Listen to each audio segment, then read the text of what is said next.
مسلم فوج کے کمانڈر حضرت سعد بن ابی وقاص رضی اللہ تعالیٰ عنہ نے 7 جلوس لشکر فارس کے بارے میں معلومات اکٹھا کرنے کے لیے بھیجے اور انہیں حکم دیا کہ اگر ممکن ہو سکے تو اس لشکر کے ایک آدمی کو گرفتار کر کے لے آئے۔ یہ 7 مجاہد ابھی اپنے لشکرگاہ سے نکلے ہی تھے کہ اچانک انہوں نے دشمن کے لشکر کو سامنے پایا، جبکہ ان کا گمان یہ تھا کہ لشکر ابھی دور ہے۔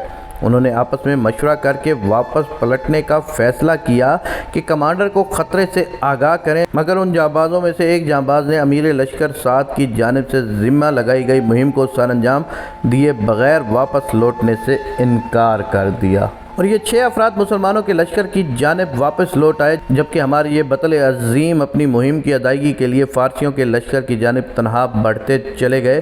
انہوں نے فارسی لشکر کے گرد ایک چکر لگایا اور اندر داخل ہونے کے لیے پانی کے نالوں کا انتخاب کیا اور اس میں تنہا گزرتے ہوئے چھپتے چھپاتے فارسی لشکر کے ہر اول دستوں تک جا پہنچے، جو کہ 40,000 لڑاکوں پر مشتمل تھے۔ پھر وہاں سے لشکر کے قلب سے گزرتے ہوئے ایک سفید خیمے کے سامنے جا پہنچے، جس کے سامنے ایک بہترین گھوڑا بندھا کھڑا تھا۔ اس خیمے کی شان و شوکت اور آمد و رفت سے انہوں نے جان لیا کہ یہ دشمن کے سپہ سالار رستم کا خیمہ ہے۔ چنانچہ یہ اپنی جگہ پر چھپے انتظار کرتے رہے، یہاں تک کہ رات گہری ہو گئی۔ رات کا کافی حصہ گزر جانے پر یہ خیمہ کی جانب گئے اور تلوار کے ذریعے خیمہ کی رسیوں کو کاٹ ڈالا، جس کی وجہ سے خیمہ رستم اور خیمہ میں موجود افراد پر گر پڑا اور شور مچ اٹھا۔ اس بطل حریت نے فارسی فوج کے کمانڈر کے گھوڑے کی رسی کاٹی اور گھوڑے پر سوار ہو کر نکل پڑے۔ اس حرکت سے ان کا مقصد فارسیوں کی تضحیک اور ان کے دلوں میں مسلمانوں کا رعب پیدا کرنا تھا۔ گھوڑا لے کر جب فرار ہوئے تو فارسی فوج کے بہترین گھوڑ سوار دستے نے ان کا پیچھا کیا۔ جب یہ دستہ قریب آتا تو یہ گھوڑے کو ایڑ لگا دیتے اور جب دشمن سے دور ہو جاتا تو اپنی رفتار کم کر لیتے تاکہ دشمن ان کے ساتھ آ ملے، کیونکہ وہ چاہتے تھے کہ ان میں سے ایک کو دھوکے سے کھینچ کر سعد رضی اللہ تعالیٰ عنہ کے پاس ان کے حکم کے مطابق لے جائیں۔ چنانچہ 3 سواروں کے علاوہ کوئی بھی ان کا پیچھا نہ کر سکا۔ انہوں نے ان میں سے 2 کو قتل کیا اور تیسرے کو گرفتار کر لیا۔ یہ سب کارنامہ تنہا انجام دیا۔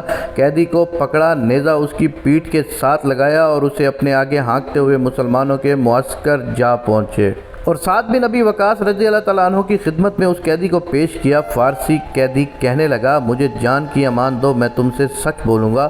سعد رضی اللہ تعالیٰ عنہ کہنے لگے، تجھے امان دی جاتی ہے اور ہم وعدے کی پاسداری کرنے والی قوم ہیں، لیکن شرط یہ ہے کہ ہمارے ساتھ جھوٹ مت بولنا۔ پھر سعد رضی اللہ تعالیٰ عنہ نے کہا، ہمیں اپنی فوج کے بارے میں بتاؤ۔ فارسی انتہائی دہشتناک اور ہذیان کی کیفیت میں کہنے لگا، اپنے لشکر کے بارے میں بتانے سے قبل میں تمہیں تمہارے آدمی کے بارے میں بتلاتا ہوں۔ ہم نے اس جیسا بہادر زیرک شخص آج تک نہیں دیکھا۔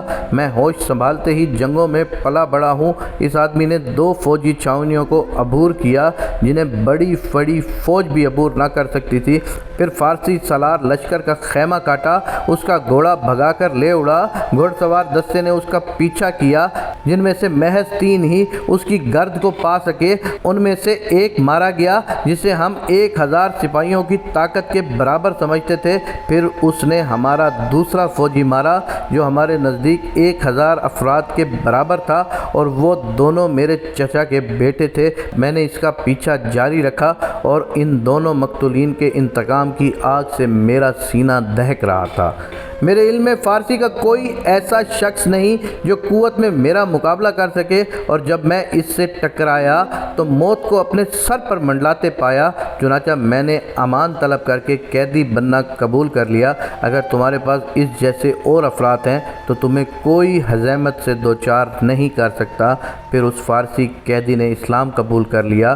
کیا آپ جانتے ہیں کہ یہ عظیم بطل کون تھے جنہوں نے لشکر فارس کو دہشت زدہ کیا، ان کے سالار کو رسوا کیا اور ان کی صفوں میں نقب لگا کر واپس آ گئے؟ یہ عظیم مرد مجاہد حضرت طلحہ بن خولید الاسدی رضی اللہ تعالیٰ عنہ تھے۔